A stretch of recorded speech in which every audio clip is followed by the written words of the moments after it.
Mustaqillik nimani anglatadi? Tinchligimizni, farovonligimizni anglatadi. Mustaqil nimani anglatadi?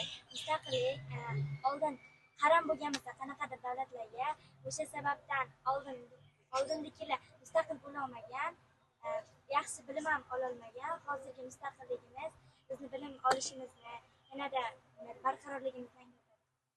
Mustaqillik nimani anglatadi? Mustaqillik birinchi navbatda bizni erkinligimizni, dinimizni, tilimizni, irqimizni, mustaqillik bu bizni mana shu O'zbekiston Respublikasida mustaqil ravishda, ya'ni erkin, farovon hayot kechirishimizni anglatadi va to'la to'kis bilim olishimizni anglattiruvchi bu mustaqillik. Bu mustaqillik bizni ota-bobolarimiz kim necha yil kutuvdi?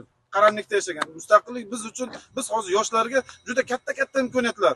Ya'ni til o'rganib, chet tilga chiqib, ya'ni chet tilga o'zimizni g'oyalarimizni, o'zimizni fikrlarimizni bildiruvchi, ya'ni o'zbek, ya'ni mustaqillik, ya'ni deklaratsiya qabul qilinganidek mustaqillik, ya'ni bizda ko'p imkoniyatlar yaratib berdi. Mustaqilligimizda erkinligimiz bor, o'zimizning huquqimiz bor va o'zimizning o'zimizning gapimizni gaplashyapmiz shu mustaqilligimizni sharofati bilan.